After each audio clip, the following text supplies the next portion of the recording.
What up, everybody? Today's episode of the Smoking Tire Podcast is brought to you by Off the Record. We love Off the Record over here because they're looking out for you, the little guy. Maybe you're just trying to get to work. Maybe you're trying to pick up the kids at school, and maybe you're having a little bit of fun. You deserve quality representation. Don't plead guilty when you get tickets. That's what I'm getting at here, people. Don't plead guilty. Get Off the Record. Go to offtherecord.com/TST or get the Off the Record app and use code TST25. Off the Record will set you up with a qualified attorney in the jurisdiction where you got that ticket. And they'll fight it. They'll negotiate with the prosecutor, whatever they have to do to get those points off your record. And if they don't, you don't pay. Again, all you have to do is go to offtherecord.com/TST or use code TST25 in the Off the Record app. We'll get you 10% off all legal services from Off the Record. All right, folks, on this episode of the podcast, Zach killed at the Pastimes podcast last week, and we try that. I review the Bentley Flying Spur Speed Hybrid. We have some very interesting developments in the world of tariffs, and my father gives his insight, which is incredibly insightful indeed, and a whole lot more. It's the Smoking Tire Podcast. Let's go. Shrinkflation. Oh, did you see the one I texted you? I did not read it. Oh, dude. I texted it. It's like if you scroll up like 2 or 3 texts, I just copied and pasted it from the email. Are we live? Do we exist? Is the internet still there? 18% less gum. Right. Is the internet still there? Yeah. To start the show. We're just going to start with today's shrinkflation. Today's shrinkflation. Don't use the person's name, I please. will not. This person works for Wrigley Gum. Their factory used to be in Santa Cruz. After COVID, we fractionally reduced all the dimensions of the gum stick. Same packaging, same number of sticks, 18% less massive gum. Yeah. And I wonder if prices have gone up or just stayed the same. Well, of course the prices have gone up because of inflation. And it's getting smaller at the same time. Yeah, that's what I'm saying. That's a double whammy. That's what I'm saying. That's the double fucking whammy.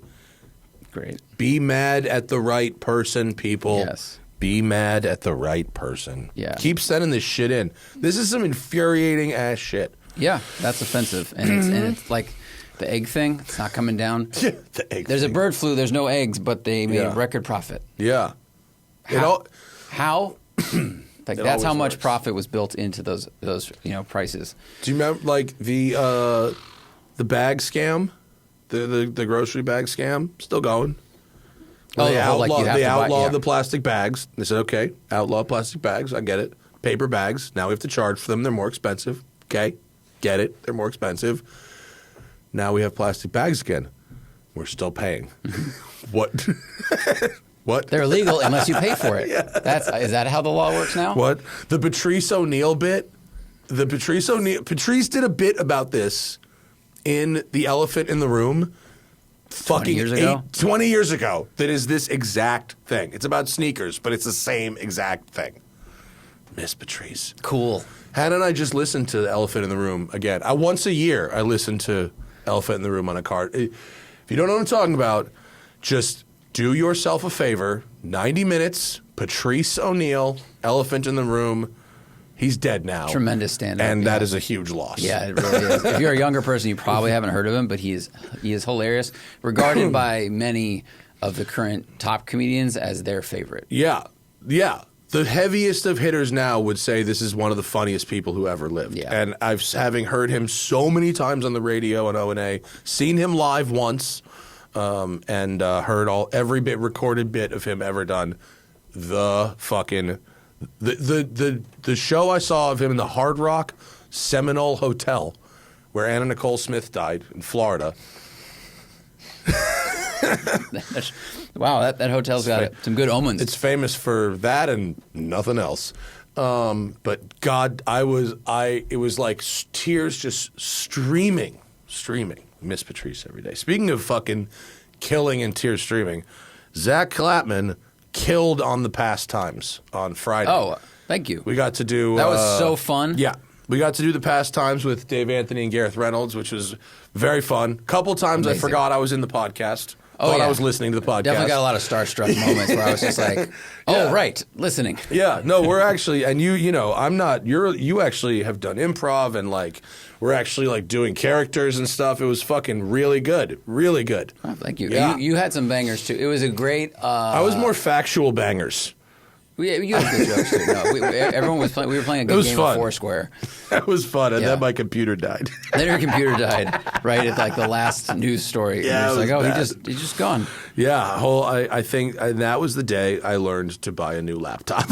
Did you order one that moment? No, I haven't yet, but I'm thinking I might need to like today. Well, you're very Tariffs. lucky that Apple seems to be exempt because Matt FVP, he's a good follow, but he's a very successful drone operator in the car world, and he posted a story today that was like RIP drone industry because every it's single all thing made in China. all just says back ordered. Yeah. So it's either going to be They 2.5 sold times the because they price. sold out their U.S. stock, and now there's like, when's the next Exactly. boat? Like we don't Exactly. know. So buy a laptop.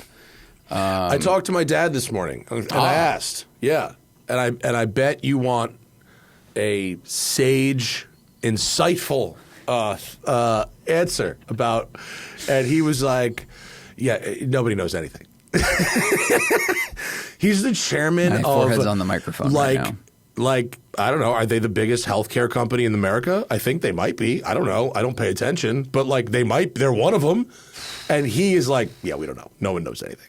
Yeah, it's a fly moving around your house, and every time it flies in a different room, it changes its policy. Yeah. That's And I presented my theories for what, I said, can I have some, like, good faith, theories? And he's like, well, it might be some kind of a strategy to, like, bring other countries to the table. And I was like, yeah, but, like, that's kind of bullshit, right? And he's like, yeah. He's like, but it might be. And I was like, okay, but, like, what if he was doing, like, crimes, like mob boss shit, like he's always done, like tariffs on everybody, and if you beg, right. And he was like, and I was like, because I think he's like doing mob boss shit, because that's what he knows how to do, and they've told him that crime is legal if you're the president. Right, Donald Coin.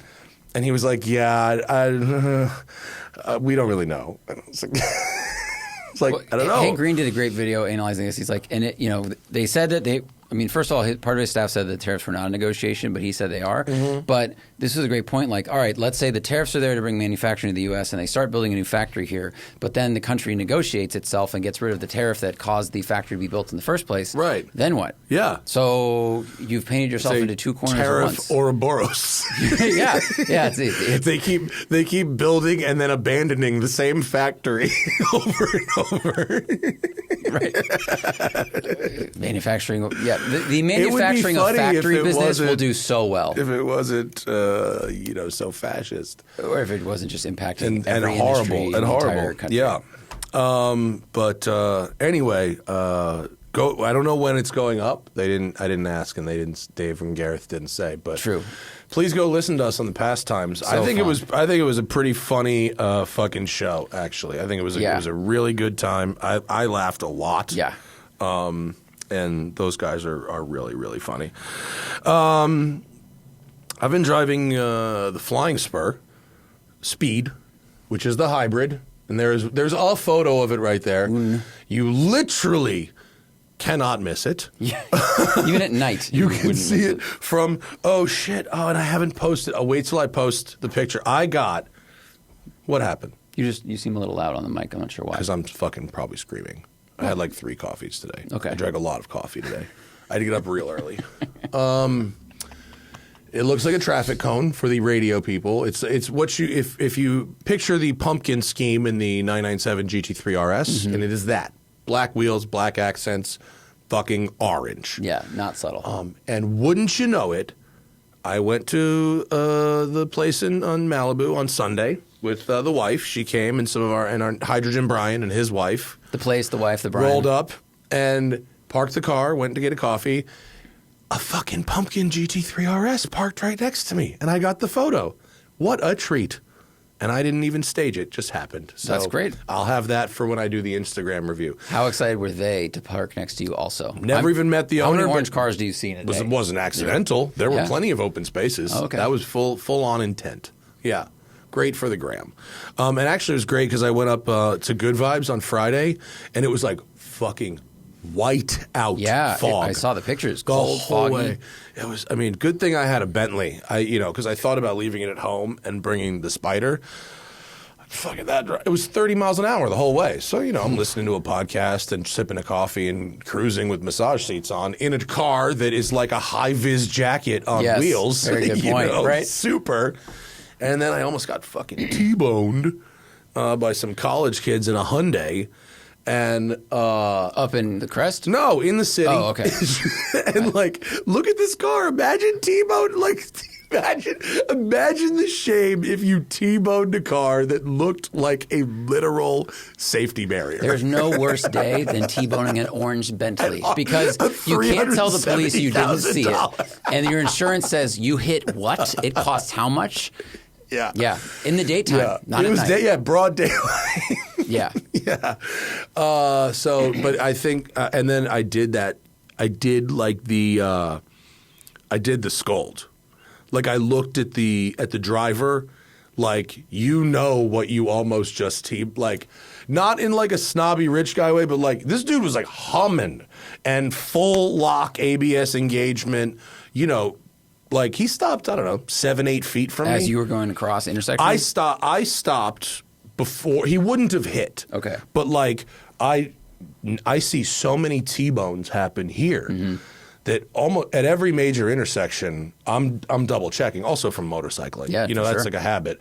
So I saw this dude coming and I stopped, and he I was in the intersection, but it wouldn't have been a crash because I stopped short enough. But I gave him this look of you think about what you've just done because the thing you just hit would have been exactly what you just said. You know what's amazing? That works when someone's a teenager or you're a teenager. The shame of an adult and near danger or near accident. Yeah. I remember that sticking as a youth. And then once you become an adult, as we know from politics, shame doesn't work as well. Yeah. But man, I bet that person will remember that moment forever. I've been able to use it twice in this car. You did the thumbs down. The thumbs down, and now this. I did with the sunglasses. You took them off? I took them off. CSI and Miami I did style? bro, what are we doing? How do you not see this? Yeah. Someone ran a red light right by my house a few mornings ago. And they had a lot of time to my light went green, and I usually wait 1 second just in case someone's doing what they're doing. And this white Taurus wagon, 96 with no front bumper and fucked doors, just goes across in big I don't give a fuck mode.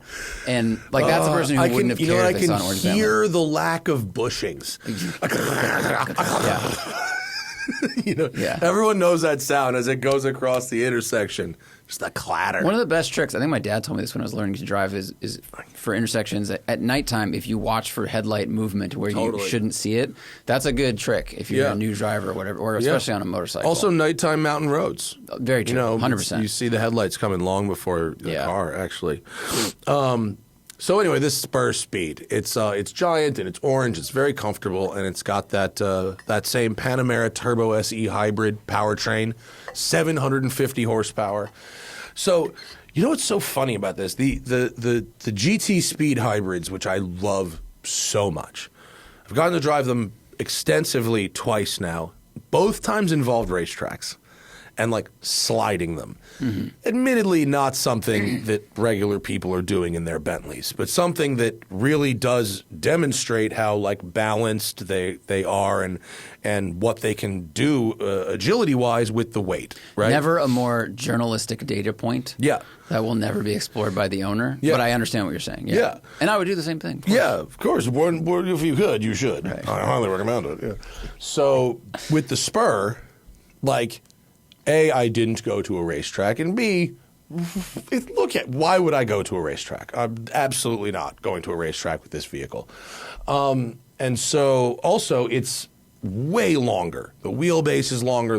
It's a huge car, and rear steer does go a long way with these big sedans when it comes to making them feel a little smaller.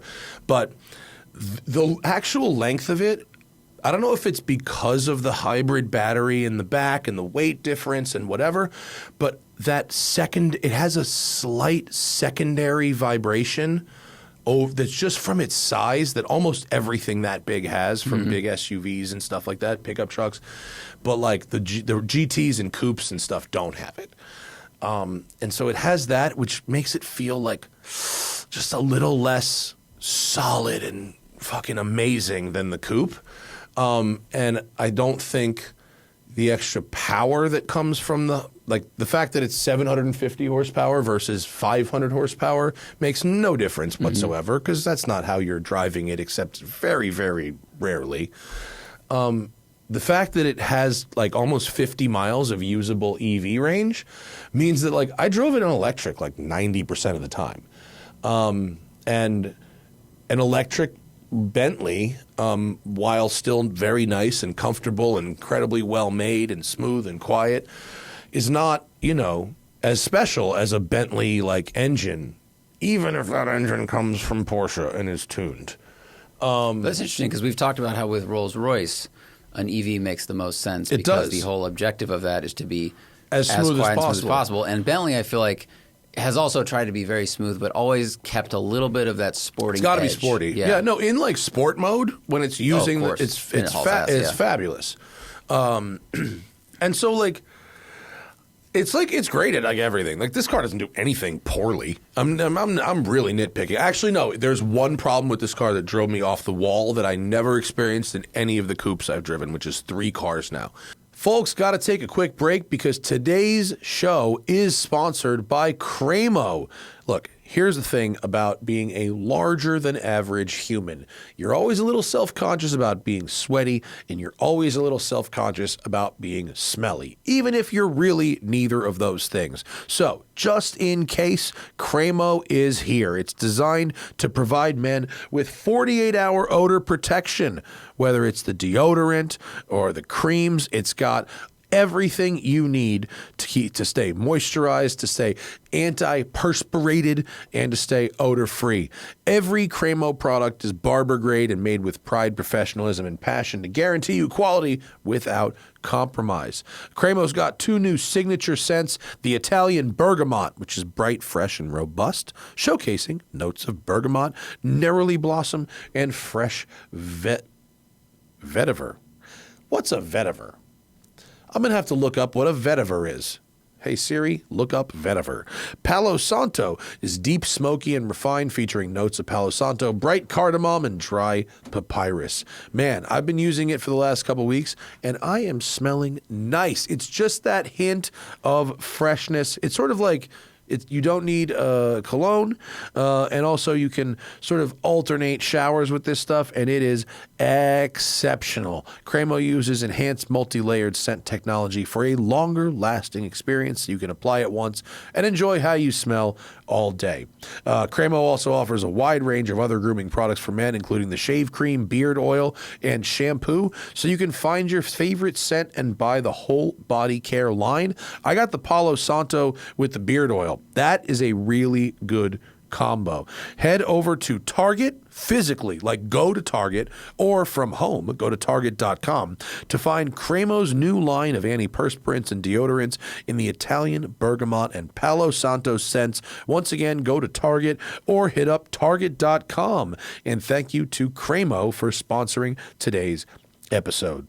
Also, support today coming in hot from DELETEME, who make it easy, quick, and safe to remove your personal data at a time when surveillance and data breaches are common enough to make everyone vulnerable. Listen, there are people out there called data brokers. They buy and sell your private data. It's the commodity, and anyone can buy it. Right? It's easy. This can lead to identity theft, phishing attempts, and harassment, not to mention phone calls and scam texts, etc., etc. But now you can protect your privacy with DELETEME.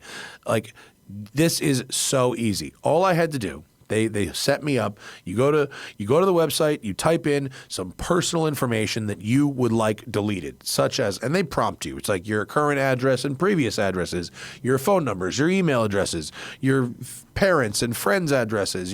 It takes a little while, but Then they come back with all this information they found on data broker websites that connects back to you, and then they delete it. And it's an ongoing thing. It's not one time. Every month, they send me a new report that says what they found, what they deleted, and what I have to approve of for them to take the next steps. And you can get in this game too. Take control of your data and keep your private life private by signing up for Delete Me with a special discount for TST listeners. Get 20% off your Delete Me plan when you go to joindeleteme.com/tire and use promo code TIRE at checkout. The only way to get 20% off is to go to joindeleteme.com/tire and enter code TIRE at checkout. That's joindeleteme.com/tire, code TIRE. And now, back to the show. You get in it, you sit down, you hit start, which is right by the shifter, instead of start. It comes on, speed turns around, and it always starts in EV mode. If you have battery, you can quickly click out of that if you want, but that's the default. All right, it starts, the radio comes on, the climate control comes on. I put on my seatbelt, I'm there, I'm settled in, I plug in my phone to the charger. That process takes, 4 or 5 seconds. It's powered up, and because it's EV mode, the car doesn't start. I go to put the shifter into reverse, and it doesn't go in reverse, and a thing pops up, and it says, start engine to select a gear. And you then have to press the start button again, but not always, only sometimes. Can't figure it out. Clearly not normal, because I would have noticed this in 2,000 miles of driving the coupe if this was normal. So this car's got like 7,000 miles on it. Might be early build, might be a little wonky, but like that was annoying, and I hope that's not normal. I don't think it is, but it was happening. And then I just think that like if you want the limousine bit, either the gas one, the V8 one with less power is more than fine. That's a fast car still, and it saves some weight. And I think it might not have that extra little shake in it from the extra mass, or like hold out for some kind of electric limousine, just pure electric. I don't think the hybrid system serves the sedan in the same way it serves the coupe, even though it's like effectively the same car, just with Surprised 4 doors. by that. Especially, I mean, do you like the hybrid version of the Panamera because it has that duality? Mm-hmm. Interesting. And I don't know. Maybe I don't know. It goes to show you that most of this job is vibes. Yeah, I mean, it's extremely subjective because, I mean, I look at it and I go, okay, you drove it around in EV mode a lot. A lot. So that speaks to how enjoyable the EV experience is, I think, for daily driving. Because you have in the this city, big engine, certainly in the city. And you're like, why use it? It also shows you how little horsepower you actually need in your day. And by the way, the EV, the e-motor in this car, just like the Panamera, is in the gearbox. So you have gears. It's an e-motor, but you can feel it going through all of the gears. And so you can drive in EV mode up to like 90, 100 miles an hour if you've got the battery. And because it's got those gears, it's not like, in the city it's efficient and in the highway it's inefficient. It's actually pretty efficient on the highway for an electric car, for an electric powertrain. Pretty surprising how pretty much. Inefficient? Or? No, it is pretty efficient given its weight and all that. Like it's. And I'm not measuring miles to kilowatt hour, but it's like the range of the electric powertrain is enough that for many people you could drive it around in only electric, and the gas engine would never have to come on. And is that the problem with this, where the engine is enjoyable and part of the Bentley kind of image, but if you just drive around the city all the time, you probably get used to the EV, and then you're not. Then you have this engine you're not using. I think maybe I'd rather have either, and this is, they probably tear their hair out me saying this. I think I'd rather have an electric Bentley with a range extender that had like full power electric, fast, Taycan based, but Bentley, right? That gave me 200 miles and had a small but smooth range extender that would allow me to continue driving at some limited power level, 300 horsepower for indefinitely. A fast gas one. I'd like to have those both. rather than have a 50-mile one that then has a big gas engine. But that's just me, and they probably don't need to make that. I mean, I'm laughing because I'm kind of. It's like this kind of gives you both almost, and you're unhappy with that solution. Yeah, which is weird because in the coupe, it's totally fine. Right, exactly. Like that is confusing. It is confusing. Okay. And maybe it's only because the circumstances in which I drove them were so much different. Probably that. Yeah. Because if you only drive this thing around the city and you never get to get on a highway on a long drive or go fast, you don't get to enjoy that engine. Can you look up the weight of this? So, yeah. The coupe is much more dynamic than this. It really is. The added weight, the added length of this, it's fast for a big sedan. But the coupe is fast, like, period. The coupe is a much faster vehicle on a windy mountain road, for sure, than this. This also didn't have ceramic brakes, which does sort of go a long way when you have 750 horsepower.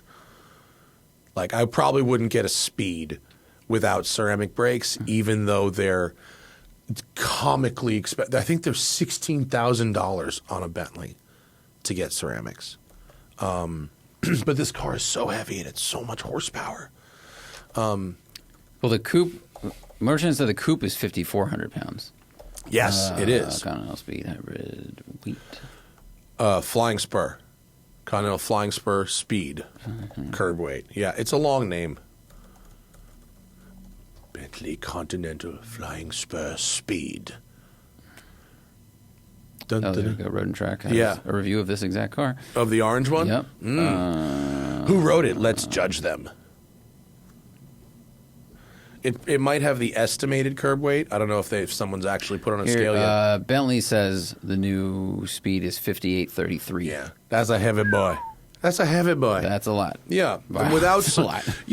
with 750 horsepower is enough to make that much weight scoot, but without the ceramic brakes, I think it's you can't get into the corners so much. Oh, look, that is definitely it. Will Sable Courtney wrote this one. Oh yeah, I wonder who shot that. That doesn't look like Bentley. That looks like a doesn't say photos. Okay, well there it is. Yep. That's the car.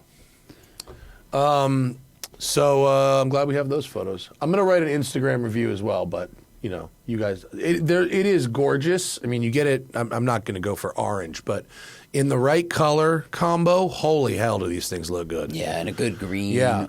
There's so many good colors. And a couple of people brought up. Can you go back to that front 3/4 view again, please? Can you see it in this photo? You can see it in the middle of the grill, sort of off center, is this big camera that looks awful. That's the night vision camera, and it's optional. So if Did you ever use the night vision? Did you ever use around. it other than I just have to used try it before. I've used it before. Do you find value or benefit? Yeah, it's cool. Okay. I mean, if you're driving in like rural areas, like you can see like if there's a deer in the road, you can see other cars that are idling on the side of the road. Like it's pretty rad. Okay. Pedestrians, things like that. I mean, I'm sure the headlights are also bright as fuck. Oh yeah, and they are adaptive. Like Right. but it's a neat thing. But if that there are people that are like, ooh, it's like, well, hang on, that's an option you don't have to get, so Okay. don't panic. I don't think I've been or I've used a night vision in a car in like 10 years. So I'm just curious. Cadillac's was pretty good. In the Escalade, that one was pretty good. Yeah. I drive that car. That's what I'm saying. Like, I don't have experience with it, so I'm wondering. I know it's in there, but do people like it? Do they use it? Or because headlight technology has come so far, is it almost like a gimmick that it has, but you go, I don't find myself hitting that button a lot? Because then you also have to bring your eyes down to the center stack, right? No, it's in the gauge cluster. Okay. So, I mean, So you just up slightly and down. Yeah. That's not bad. I think it's pretty good. Yeah. I've used it a few times, and I mean, I'm not sure Cool. I'd pay $5,000 for it or whatever, but it's all right. So I'll write a thing about this car, but that one I wanted to say. I really do like the light up Bentley, the crystal wings, which you can see on the beat hood ornament there. Mm-hmm. Those light up at night. That's that one's actually pretty pimp. I like that a lot. It's pretty cool. Yeah, but you got to if you're gonna get the speed, you got to get the ceramics. I would bless you. Yeah, we got 2 cars going to air water this weekend. Yep. Come out and say hello.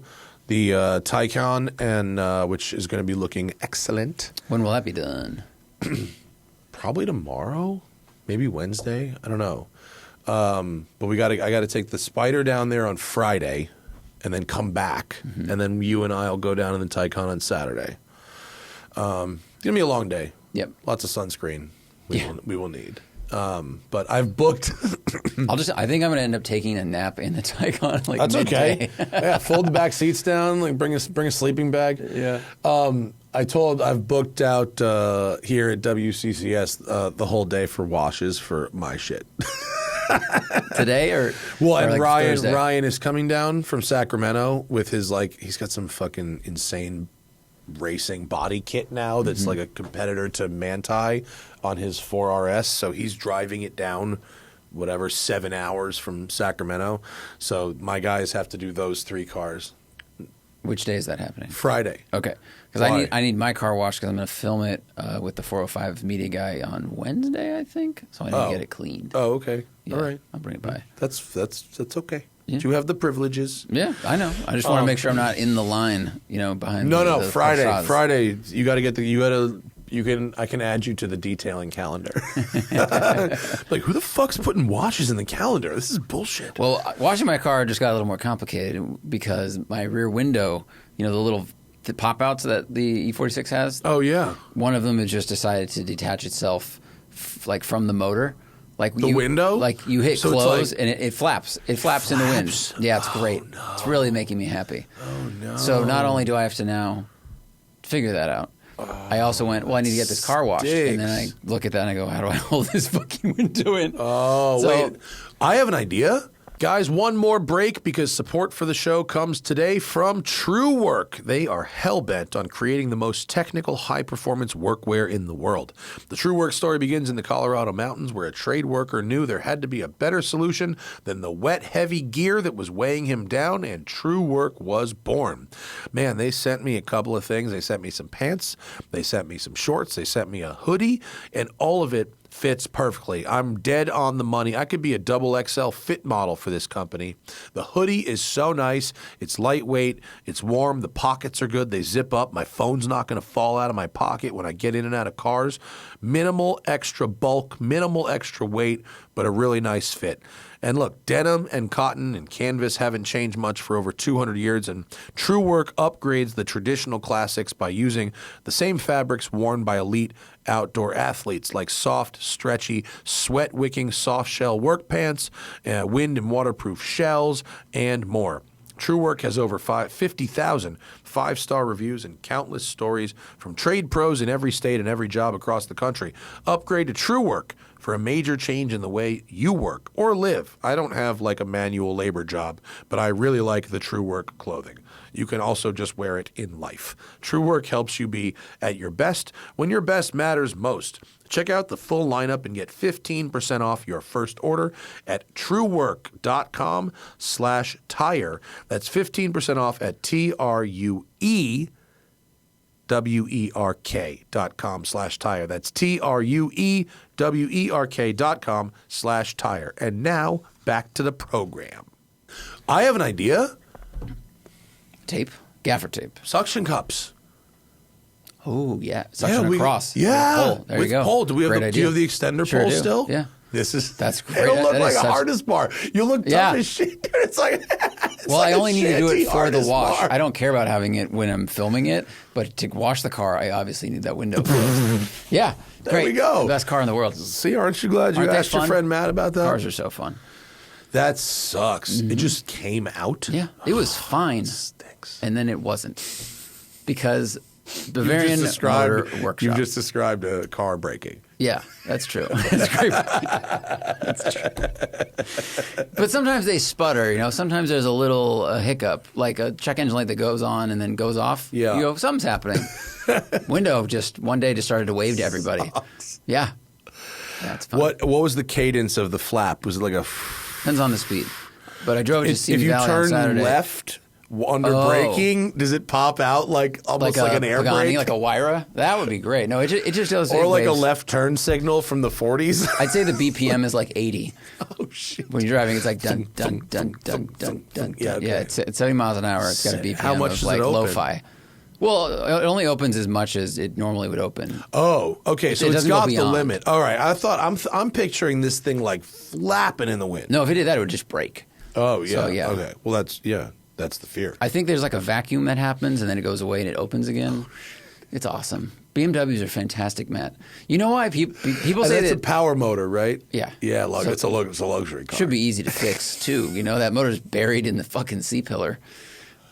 Oh, well, now don't you have to tartan your pillars? Yes, I ordered the tart. Right. So while we're in there, While we're in there. While you're in there, you're going to take that shit off anyway. I know. It's a Yeah. good thing this happened now, I guess, instead of just working correctly. You are optimized. You should order 2 just in case the other one breaks while you're in there. Because should I'm replace sure it. that a BMW window motor is cheap. I'm sure. Sure. I'm sure. Yeah. Right. Definitely cheap. I figured out the reason that people joke that BMW owners are just eventual Porsche owners is because you go, ooh, I like the refinement and the do everything and the sportiness and all this stuff, but you get really tired of shit breaking. Yeah.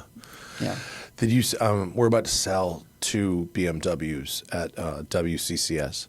Want to sell a third one? I'm just kidding. They're both. They're like.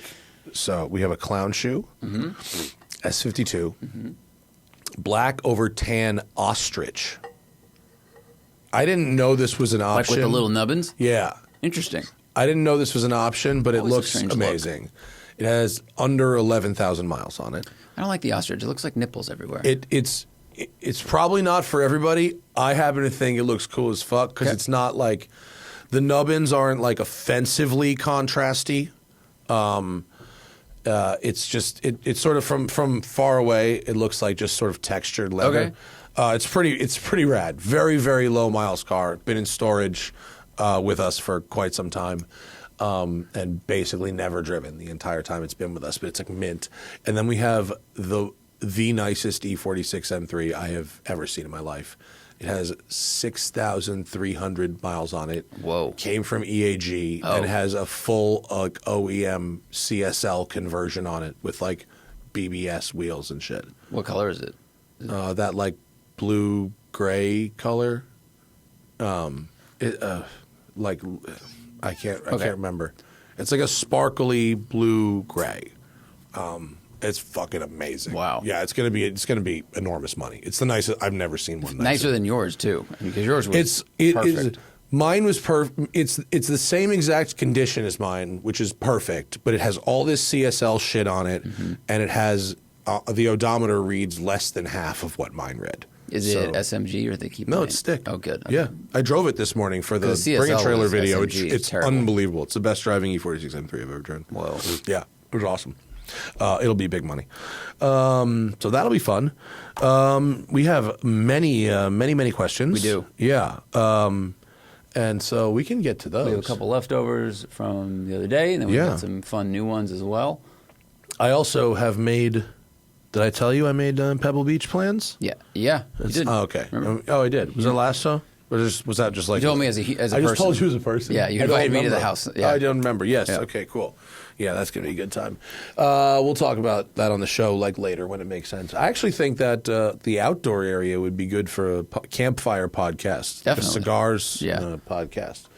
But let's get to it. We got a bunch on the old Patreon. Of course, if you want to check out the live stream, get the show before everybody else, ask questions for the show, and get exclusive early invites to collabs such as the Notice Canyon. A lot of people asking me about it. I don't have an exact release date. It will be very soon for the green and the black pearl. I think the guys at Notice have a little more to deal with the tariff bullshit than my one watch right now. So I'm trying to not be too pushy about it, but scheduled for production very soon. Colin says, I'm looking at a 1999 C43AMG for sale locally to use as a daily driver, trying to get a better understanding of the current value and general opinion of these cars. Are they under the radar brilliance that I should stretch for while the price is reasonable? The thing about all old Mercedes, like 90s Mercedes, is the performance and stuff was really good for the time. They look good. I think the styling is I happen to think they look really nice. I think that era of cars is a handsome car. Yeah. But it does have a small V8, and that's nice. Yeah. But I think a lot of these cars, because they have an automatic gearbox, because they have relatively slow steering, when they get older, they just sort of feel like well-made, but like old sedans. Mm-hmm. You know, like these lack excitement. Yeah. Bigly. Yeah. And a lot of it is that transmission that they used for so long. We've talked about it. It's just 5-speed slush box, big ratios. It will feel like a really solid, nice car. Yeah. But I don't find them exciting at all. I don't either. And I think that's the reason that they're still kind of under the radar, is that they're not that exciting to drive. And you can get like a contemporary E55 for like only a couple $1,000 more than one of these. Mm-hmm. And I think that has at least some of the pedigree, whereas, you know, these are like cool, like gearhead cars. Like if Zach was like, yo, look at this thing I got as a daily, and it was like, this would make a cool like run around daily, sure. But it's not exciting. It does, you know, it's missing the Autobahn, like, you know, je ne sais quoi thing that like the big sedans have. The E55 AMG, like you look at that, it looks fast, it sounds fast, it is faster. Yeah. And this, if you look at it, it's surprising it has a V8 in it. Yeah. Red Zed says, if I want to park 40 to 50K in a watch for a year, what am I buying? I mean, you should, if you don't care about wearing it, if you care about wearing it, you should buy a watch you want to wear. That's first and foremost. Buying a watch you don't want to wear, okay. You want to store value, fine. Investment in terms of like guaranteed appreciation, not a great idea. But he did say park. Park is the right word. Mm-hmm. That's the right word. If you consider it, you know, money in, money out, and you can buy it without paying a lot in taxes that you'll never see again. That's why, like, the taxes and, like, maybe a service, that's why you want to get some enjoyment out of the watch. So you still, even if you're not going to wear it much, you still want to, like, want something you want to wear. 40 to 50,000, it's got to be a Rolex AP or Patek. A three-hand Royal Oak is a great place to start, AP Royal Oak.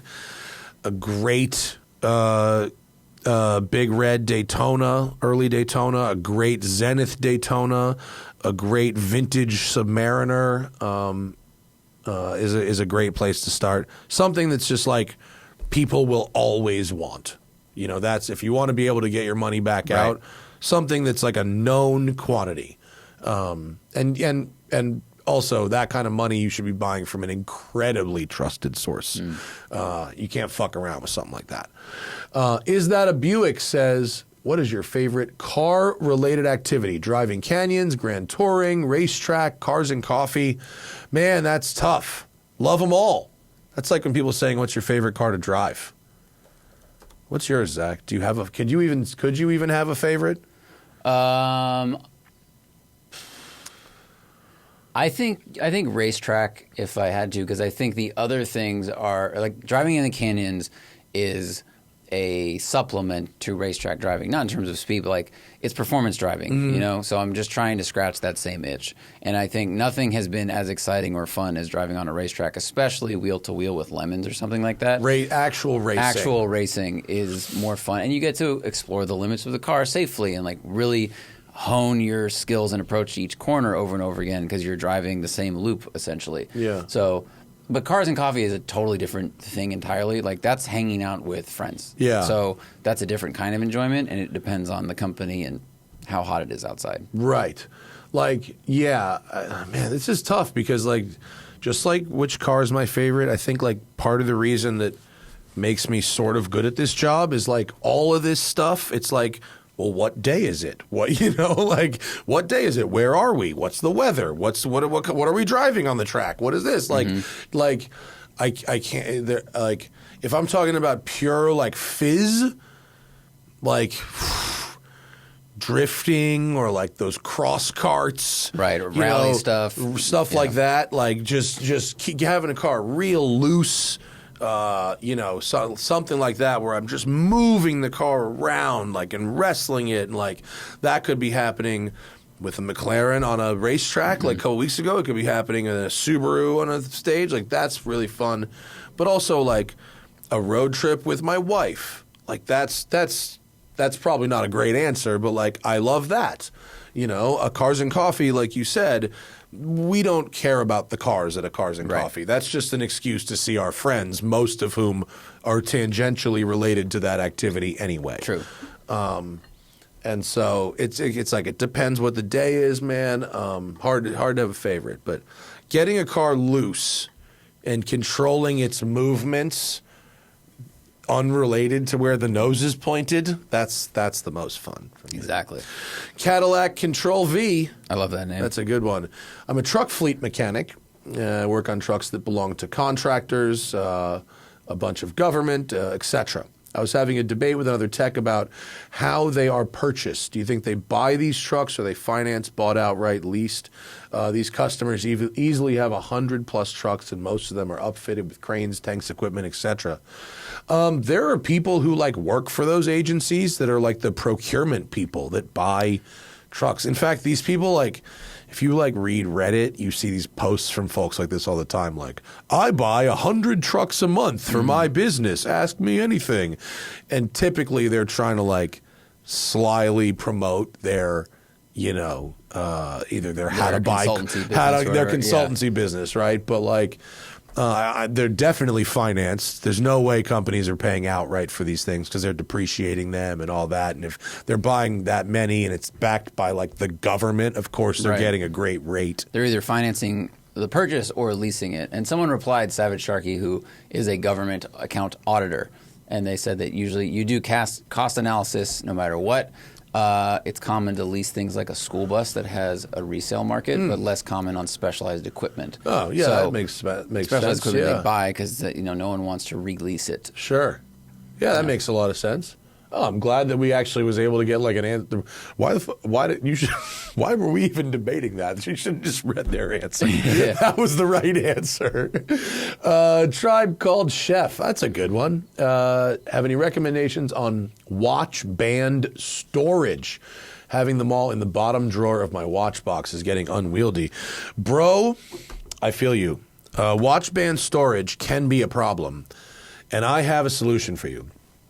Actually, the same as knife storage. I went on Etsy, and I just go to like Etsy.com and look up like a kitchen organizer drawer custom insert. And I had a person make me a drawer insert for my closet drawer that organizes all of my watch bands by size. So yeah, like one of these, like you'd have made for your, but you can basically, like, once you contact the person who makes these, you can like draw it out. So I just like drew it on a thing, and with dimensions, and they made exactly the thing I want. So do you have like 19 mil in one thing, 20, 22? Got and then I have like my tools, my strap change tools. I've got like the thing for the pins, some other like I have a drawer where like all of the watches that originally came with bracelets that now have straps. I keep the bracelets like organized in a thing, like And it was a couple $100, I don't know, $200 maybe, but like it solves this problem dead. And then you get a P-Touch label going. Woo! Oh, yeah. Fucking label it up. You do need that. Yeah. You definitely Oh my God, I got P-Touches in different area codes. Samir, you're breaking the car. God, they're getting better, Zach. They're getting much better. They're evolving. It's a game now, and I like it. They're evolving. Doing Extreme Experience for my birthday in June. Which is one of those track day experiences with supercars and such. Should I drive the Z06 or the GT4RS? Did he ask this last week? Maybe we. This is a leftover. That's why. This was a leftover. I say GT4RS because it's just. I think it's a more special experience.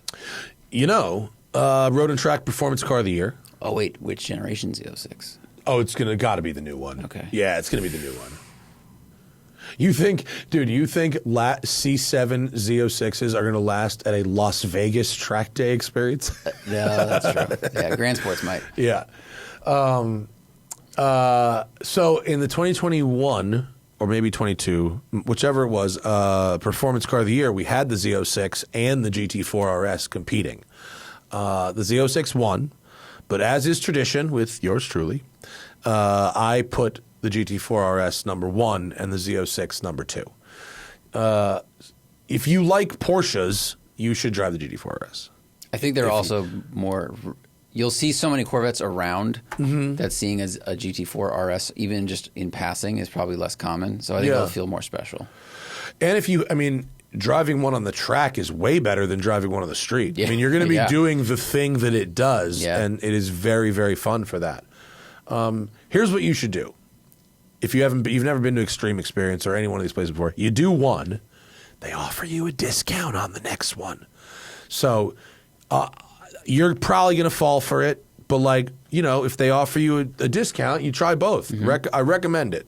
Because if you're already at the track, the opportunity cost of getting back there to do it again, the couple $100, fucking do a couple laps in the Z06. Both mid-engine, great. The Z06 is a real treat. It's a serious car. That's a real fucking treat. Gin and Taconic Steak Parkway. Damn, are you filtering by username? This is the random order of username? Yeah. Gin and Taconic Steak Parkway is excellent.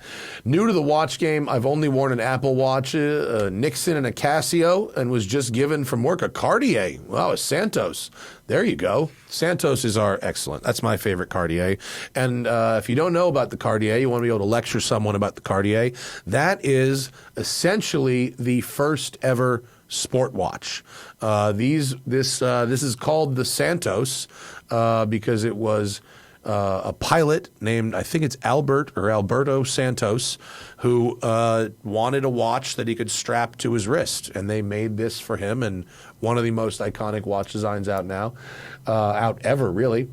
Bunch of different sizes, bunch of different finishes. Really cool watch. Chicks dig them. If you want to attract ladies with a watch, you need a Cartier Santos. Trust me. Maintenance tips, first-time watch owner. Assuming this is a brand new watch, you'll have a warranty, so that's good. And usually it's like a 5-year service they recommend. But given that a Santos has been in production forever, will be in production for the foreseeable future, I don't usually service watches until they stop running right. If they're not telling time right, bring them in for service. You're supposed to do Rolexes like every 5 years, they say. My Submariner went like 16 years. Whoa. Yeah. My dad's Submariner went almost 20. My Daytona went 21 years, although it was worn much less frequently. So, so you don't need to do it every 5 years. It's for some kind of super special watch that would be vintage, very hard to find parts for, or something like that. Then maybe every 5 years, because lubricating the good parts that are there is cheaper than replacing parts.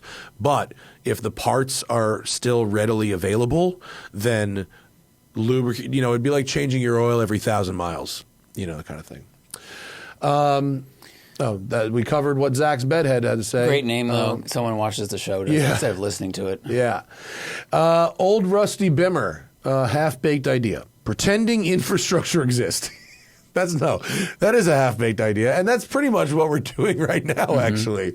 All future automatic transmission cars are EV, and all ICE cars are manual with relaxed emission requirements. The take rate... Oh, okay. Well, basically, the suggestion is that manuals get exempted from emission standards while all other cars are forced into EV.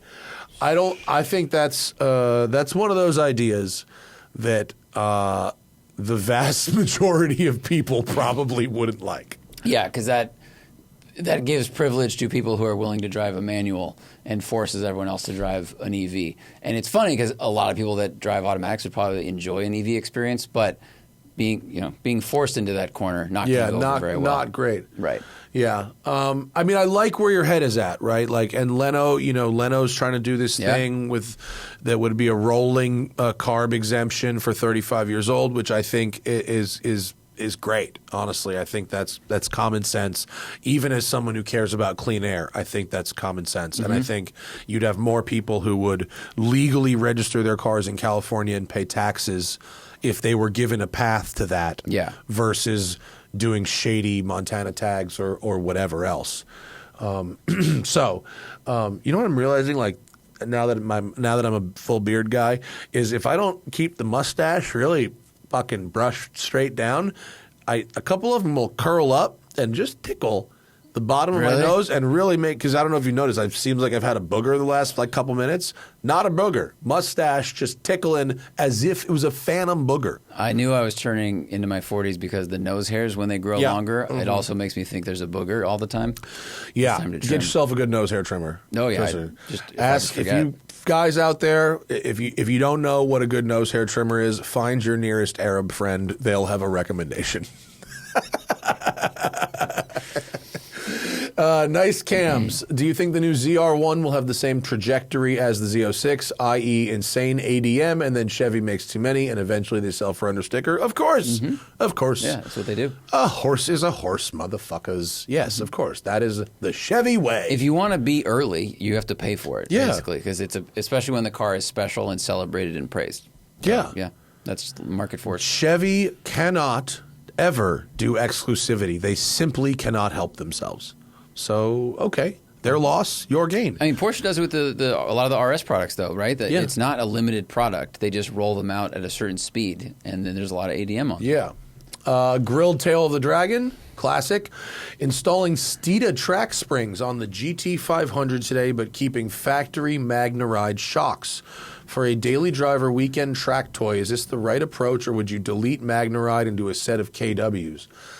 I mean, track toy, like, if you're going to be doing hot, I've heard of like overheating MagnaRide shocks on very hot track days. I've never actually experienced that. Have you? I've not. I've done a bunch of track work on magnetic shocks, and I've never experienced that. The Spring Mountain School runs C8s. They have MagRide, yeah. And it was 90 degrees when I was there, and we had some transmission issues, but no one had suspension issues. And we were running 20-minute sessions hard. So I think it depends on how long the sessions are and how hot it is wherever grilled tail is. I mean, I've done Black Wings. I've done 30-minute track sessions at Laguna. Sure. Black Wings, no problem. I've done we've done Performance Car of the Year, just 12 drivers, and it's 95 degrees at Thunder Hill. Now, granted, it's not a continuous 30-minute session, but it's people in and out of the car all day in a hot day. So I've never personally had a problem, but like the forums, people will say they've had problems. Maybe, yeah. So like, I would say you shouldn't throw something away that's working. If you have failures, then start to consider other options. But like, good point. Magnetic Ride is like good. See how it is right now, because you have them. And then if you have to upgrade, it sounds like you're willing and can afford to upgrade anyway. So do it when you have to. Yeah. I wouldn't do it preemptively. I wouldn't either. I think it's a while you're in there, like, I'm taking this apart. Should I change the shock? I still would say no. Yeah. It's not so much work to change a shock that you should throw out MagRide before seeing if you like it. If you're changing your own springs, don't use hose clamps to compress the spring. Use an actual tool. Yeah. Don't use like camera mount clamps. Like Dangus Magoo says, what is the most... Oh, yesterday was my birthday, and we're reading this late, but happy late birthday, Dangus Magoo. What is the most special thing someone has done for you on your birthday that in the moment didn't seem special? Oh, I mean, that was an easy question that turned into a hard question. I'm pretty sure. Something they did that at the time you're like, and then later you went, actually, that's really nice. Well, I've told the story of my 9th birthday and the go-kart, right? Maybe. I must have. I mean, I know you owned a go-kart. I owned a go-kart. I owned a go-kart. I got it for my 9th birthday. And not only did I own a go-kart, our house, which was when my dad first started to get a little bit of success, and we moved from a pretty small house to what would be considered, I don't know, maybe 5,000 square feet. Pretty big house. Mm-hmm. And then the first house really was small. It was like 1,200 square feet. So I've been there. It was small. So anyway, he first got money. And the house is on top of this big hill. It's woods. There's no view, but It's a quarter-mile winding driveway up the fucking hill to the house. It's just our driveway. That's it. And at the bottom, even at the street, it opens up with a pretty wide mouth at the bottom of the street. How many turns were on the winding driveway? Like was it a switchback kind of thing, or was it? So let's Google it and look at it. We can see it. It's 2580 West Wesley Road, Atlanta, Georgia. And please, if anyone lives near there, do not. I lived there fucking 30 years ago. Please do not go there. So do we have? Oh, they've put up like gate things. We didn't have the gate thing. So there, yeah, that's it. So there's two. It's two big sweeping corners, but the house is pretty way back and up the hill, right? Maybe I remember it being a little longer than it was, but it was pretty You take long. these corners full throttle, I believe. So you'd go down the hill a little more carefully because it ended at the street, and you'd go flat all the way up the hill. And then if you punch in on the house a little bit, there used to be in front of the house, like the driveway. Yeah, you can see there's the whole front of the house, all the way around from the left side to the right is concrete. So like you could with a go-kart, holy shit, you could make this. So I got up on my 9th birthday, and there was this go-kart, and like glory day, right? Greatest day of my life to that point, by far. And there was another present, and this one was my mom's idea, and that was to take me to Cats the musical. What? And I had to leave the go-kart after about an hour to go to Cats the musical. Now, I wasn't... I know you like Cats. I like Cats the animal now. Did she get them confused? No, I don't recall ever saying a thing about a cat, ever, before when I was a kid. So, and Cats the musical, not good. Like, were you into musicals as a kid? No. I was into a musical. I was into one musical. It was called Starlight Express, and it was about trains on roller skates. I'm just wondering where... Actually, still pretty cool. Where the idea came from that your mom was like, Don't know. I got you to... Okay. So we went as a family, and I suffered through... Longest play in the world. Yeah. Suffered through it. And intermission... my dad was like, "You want to go drive the go?" Yep. And we left my mom and my sister there, and we went and left. You left the show? Left the show. Walked out. Roger's a champion. Walked out. Roger's a G. What a Roger's champion. always a champ. You brought two cars. Man to go of the there? people. No, we took a taxi home and left the car with. Oh, what a fucking G. Yeah, boss. Yeah, That's and the all best day. gift. And I spent the next 12 hours up, down, up, down, up, down, up, down, like 75 tanks of gas, up, down, up, down. The best gift there is leaving the musical to go back to the actual gift you're excited about. To the go-kart. Wow. Imagine that. And you wonder why my mother and I didn't get along when we were younger. You were forever traumatized and angry about that.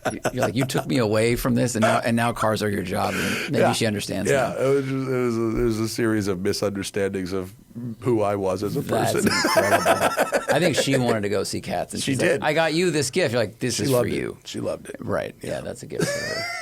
Love you, Mom. Get your mom something nice for Mother's Day, people. Okay, now we're up to questions that were originated for today. I should. For the South Carolina house, I should get her a golf cart. Tickets to something awesome that I like. Like the Fast and Furious No, that musical. she likes, but then distract her by taking her to something you like and be like, no, we'll get back to that other thing later. Yeah. I don't think she'll get the reference. No, that's not. We don't talk about this. We don't talk about this as part of my life anymore. No. So quiet at that dinner table. The go-kart, believe it or not, still exists. Where? It's been passed along to whenever like the person who gets it turns 16, they pass it to like their little cousin. I hear about it once in a while, back through the fucking grapevine. Yeah. Good little go-kart, little Briggs and Stratton joint. That's all you need. It was the basic, it was little steel tubes. Little ladder frame. Yeah. That was mad basic. My friend had one because his dad was a shop teacher, and I drove it once and learned what sliding was. Yeah. And it hooked in my brain, and every time I went there, I wanted to drive the go-kart. Yeah. And he was like, "No, let's play computer games." Well, like, dude, let's go outside. Are you fucking kidding? Yeah. So actually, I talked about the big pavement in front of the house. So I didn't talk about if you'd come up the big fast hill and turned right, it was a huge concrete pad that looped around the house, and the garage was on the side. Okay, so that was like one section of the track. But if you turned left to the top of the hill, there was like some concrete, but then grass and like pretty flat grass and no curb transition, just smooth.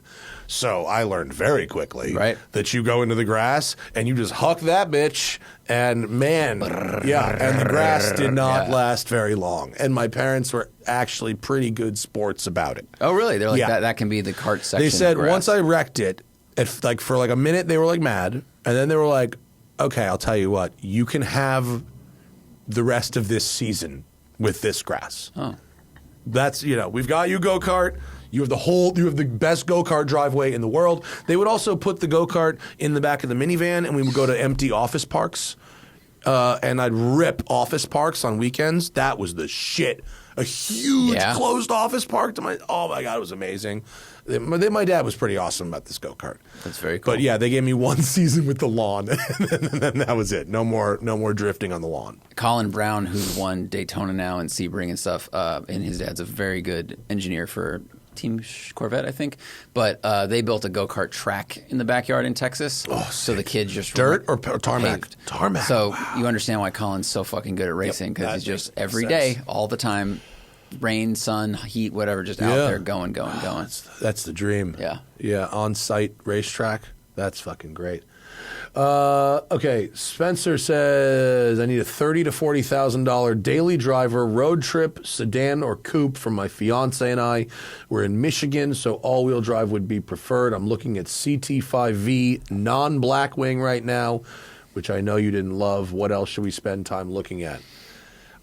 Presumably that means used, because you're not getting one of those for that kind of money new. Right. So I would say Audi S3s are nice. That's a real nice car. I prefer that to like the BMW 340 xDrive or something like that. Yeah. What's a used RS3 go for? Probably in the 40s. Maybe you can find an RS3. I saw one in Lamborghini green. Oh yeah, that was the launch color for last year. I would go RS3 all day. If you can find one for that price, those are rad. Or S4s. You can get a used S4 or S5. And road trip sedan coupe. S5. Oh, an S5. S5. There's your GT. Yeah, the one we drove. We drove the one with what was the package? Competition package. Yeah, that was very nice, but that was more expensive. Those aren't that depreciated yet. Yeah, that's true. But S5 is a really nice car. You might even be able to get an RS5 for that, like a 2000 and whatever, 12, 13, 14. The when they first the V8 ones, you could probably get one of those for that kind of money. A 2019 Audi RS5 Sportback sold on Cars and Bids for $37,000. Hell yeah! You have a lot of RS5 options. Oh for this yeah! amount of money. Now we're talking. You need 2018, 9,000 miles. Get the fuck out of here! Really? 9,000 miles RS5 Coupe 2018, $41,000. Wow! Wow! Yeah, you need to be looking at RS5s like yesterday. There's a lot of value in a used RS5. That's a nice car. That is a very nice daily driver car, for sure. And they're soft enough they'll handle Michigan roads really well. Good call. They're good in the snow. That's all right. Of course. Tim A., does it feel like 2020 era sports cars are beginning to hit their stride? Through 2025, this era of hybrid performance cars have turned out the best enthusiasts could hope for relative to pessimism. Wait, hang on.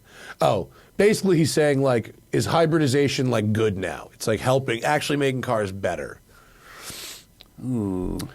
So I think they're doing it better where it doesn't diminish the car as much. But the question is it better than the NA version of itself? Or, sorry, not NA, but the ICE-only version of itself. And if the weight penalty is several hundred pounds, I think in most cases, no. Yeah.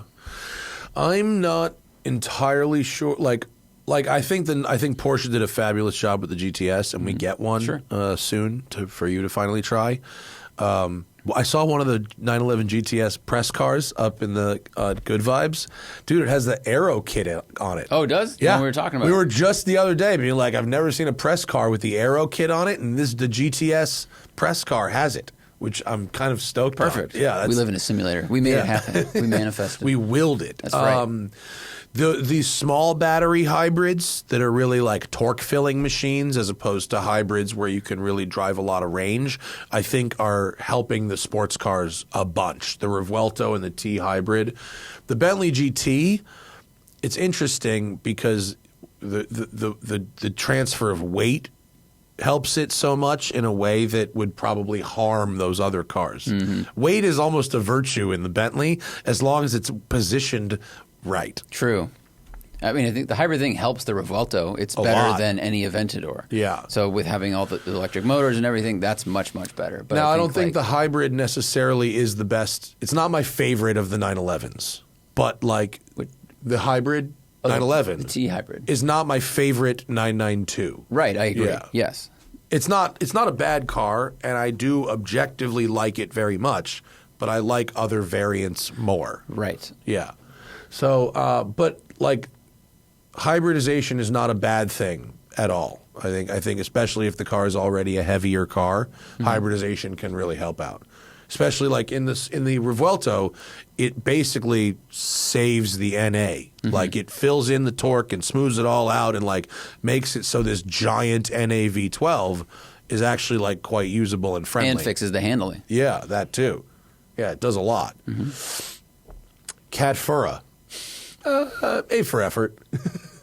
What cars would you want to be, and what cars do you think you actually are? I think it's funny. What cars? I think I'd want to be like an actual WRC rally car, like faster, smarter. You know, I don't know, in every way. Yeah. I'm actually like an Outback XT. Yeah. I think I want to be like a trophy truck, but I'm actually like an F-150 white single cab, you know, with a metal rack on the back of it and like a bunch of orange vests slung over the fucking thing. A bunch of safety vests. Yeah, because you're cautious. I want to be fun, but I'm actually just a work truck.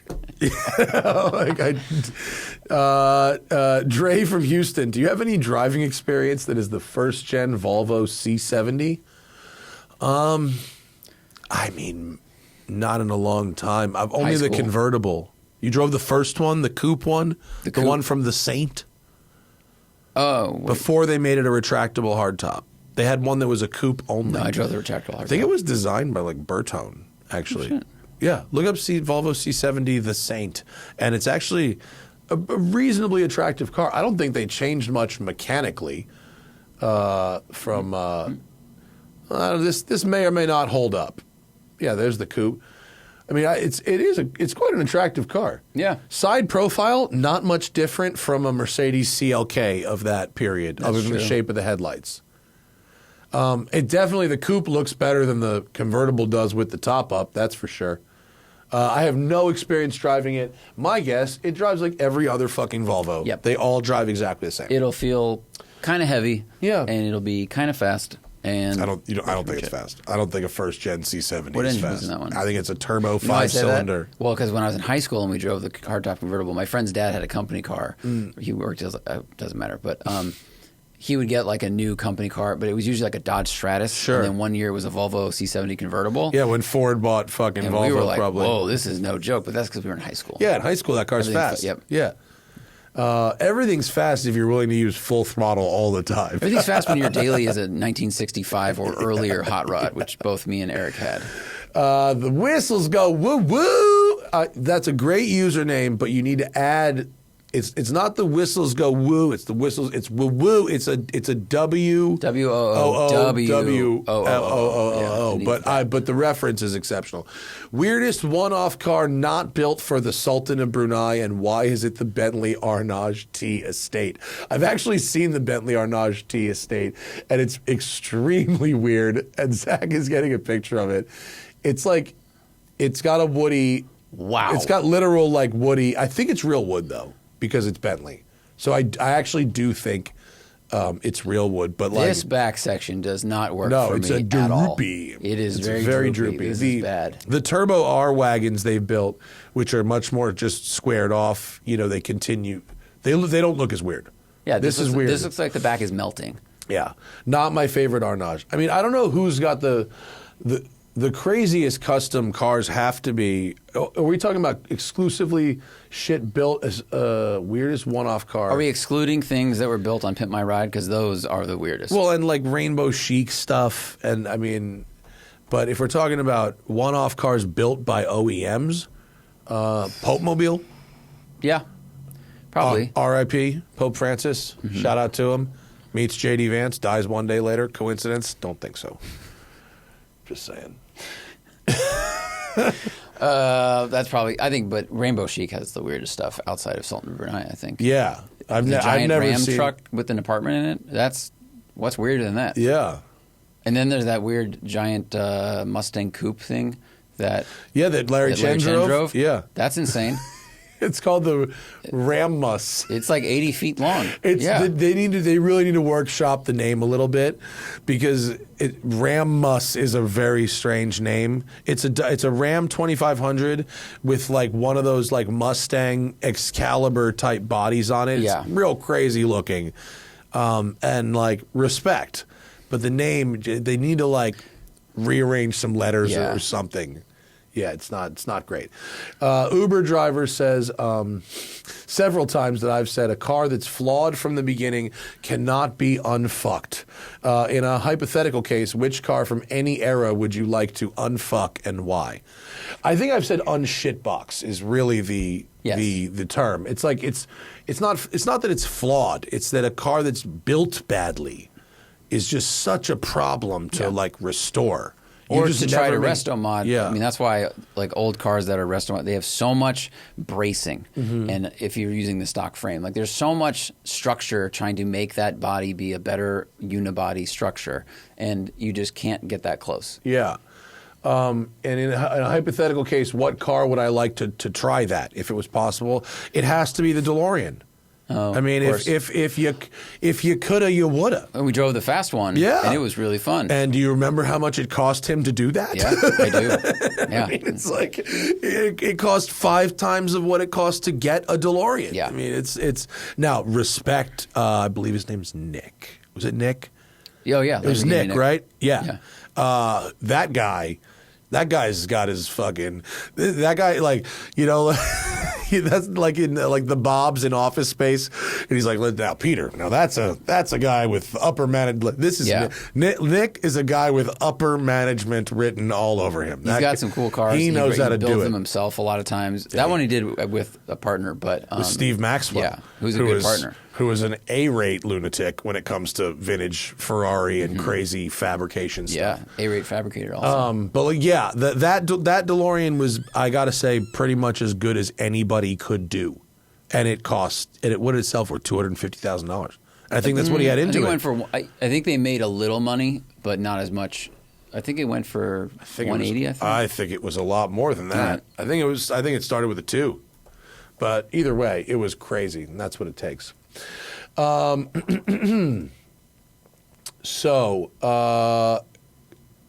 Cadillac Control V, and we're going to him again because this last question was from a different show. California requires automakers to offer an EV in their lineup in order to sell anything else. This is why the Charger electric, et cetera, et cetera. How do Ferrari and Lamborghini get away with selling anything in California without an EV?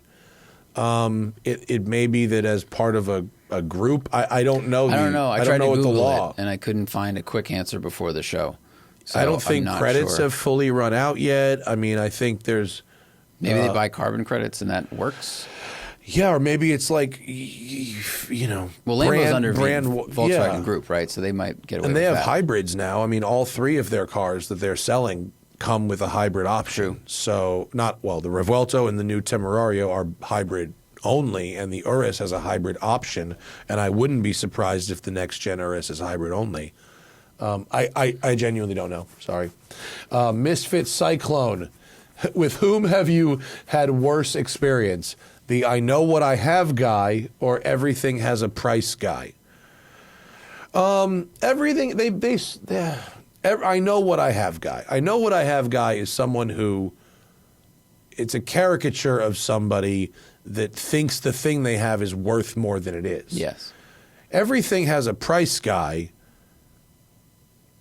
is a way to, if you're going to be talked out of that thing, be talked out of it for a lot more than it's actually worth, right? That's what everything has a price guy is for. It's annoying, but like not as, I think everything has a price guy is a short conversation because you can be, if you own this, whatever, Porsche, and I go, hey, I'm interested in buying that. And you're like, well, I don't really want to sell it. Everything has a price. And I hear that and I go, okay, well, either I need to be willing to spend probably more money than market value, and we can have that quick conversation.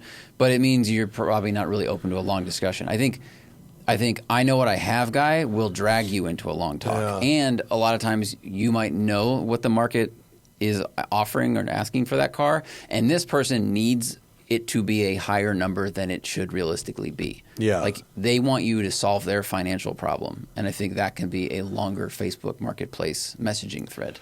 I'm gonna pivot this question because there's a door number 3 that I haven't actually really had bad experiences with either of these two people presented. I know they exist on the internet, but I've never really. And if someone is they're asking prices unreasonable, I'll walk away after 2 seconds. I don't care.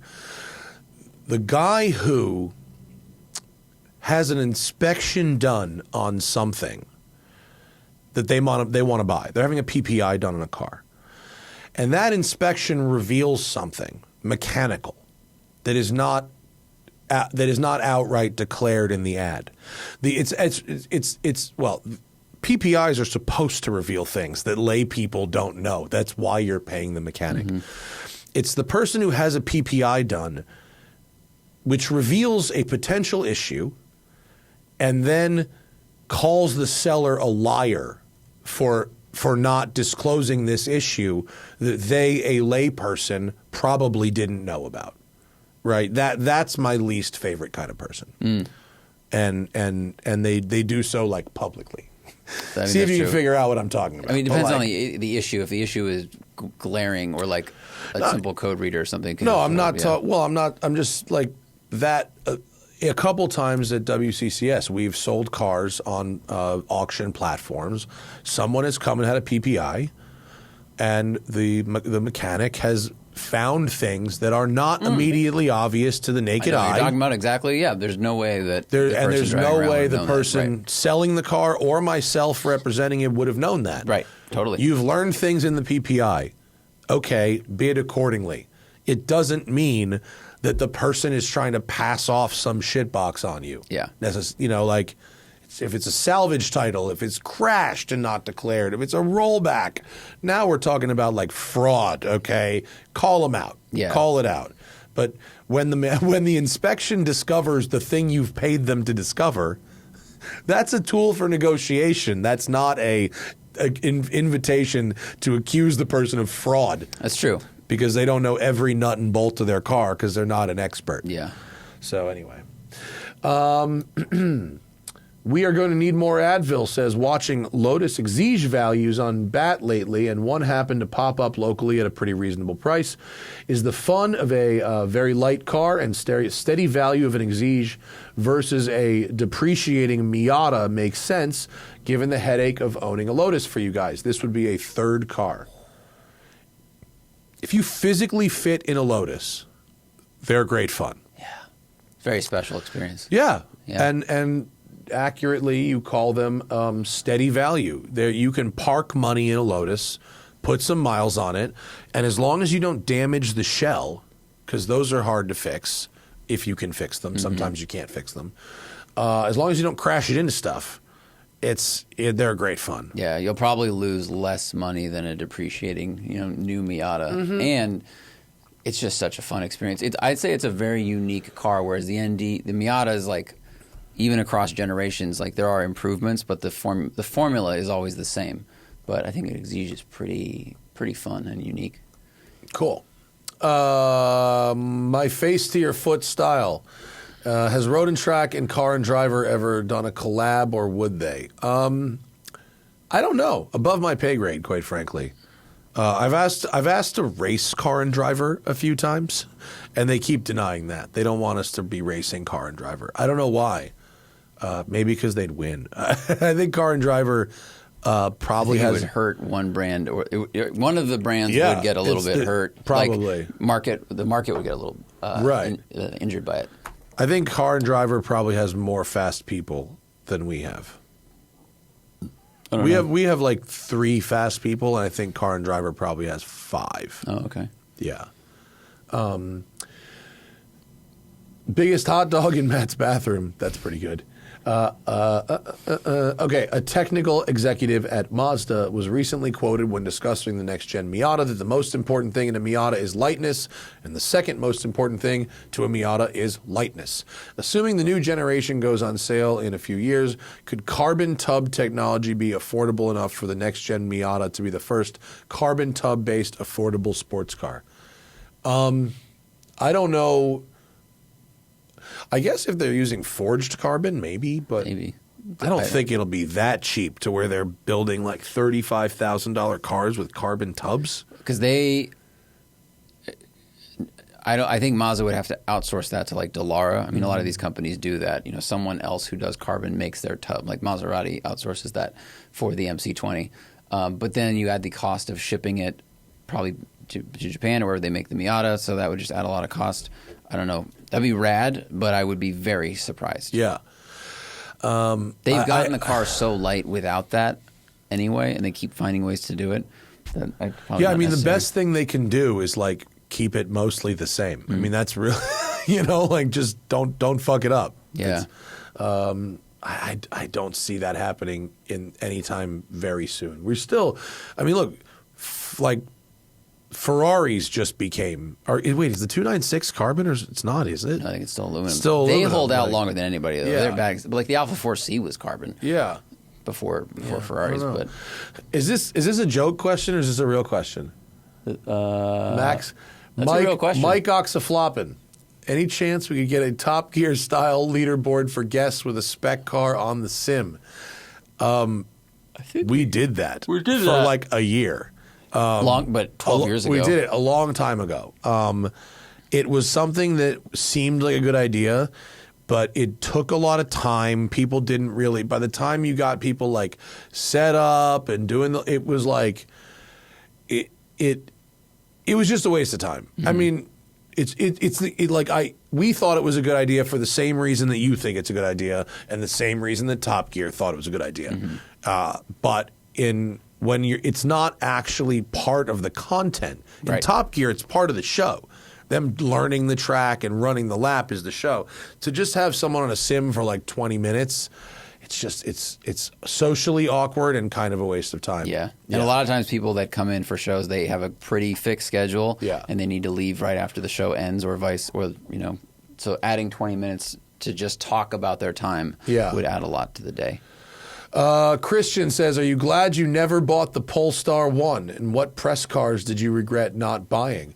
I think I would have liked the Polestar 1, actually. If the problem with the Polestar 1 was never that like it was a bad car. It was that they couldn't get it to me when we needed a car. Mm-hmm. If they had got it to us when we needed a car, I would have happily bought it. They're Harris fucking liked his. Sick. He owned one. Yeah. Did he get rid of it? Maybe. I don't know. I think he still might have it. I don't know if he still has it or not, but the people I know who have them think they're really cool.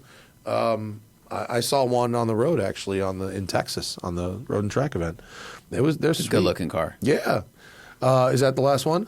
Yeah. Okay, cool. Well, then we'll do Joe's and then we'll end it on Joe's. Did you see the Aston Martin DB9 sell on Cars and Bids for $26K? Depreciation has hit the V12s hard. I didn't see it. My guess, there's something else going on with that car that's not great. Any Aston Martin with a V12 should sell for more than that, and I assume there was something to that car. Every once in a while this happens. Someone goes, hey, did you see this thing sold for so cheap? And then I'm like, yeah, it's stolen, crashed, repainted. Well, here's a few. There's a DB9 Volante sold for like $33, but then here's the car they're talking about here. That seat looks like trash.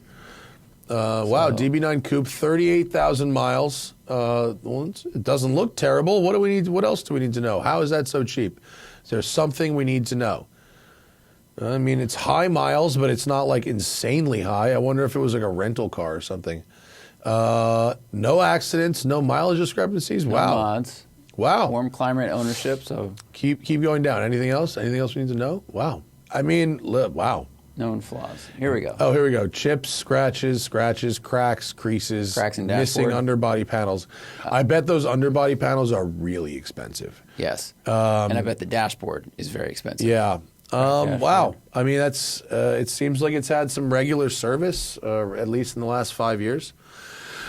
Well, look, I guess maybe they really are just depreciated to that. In which case, you guys should. Oh, hang on, go back up. It says there's a service due in 1,500 miles. That's a really expensive service.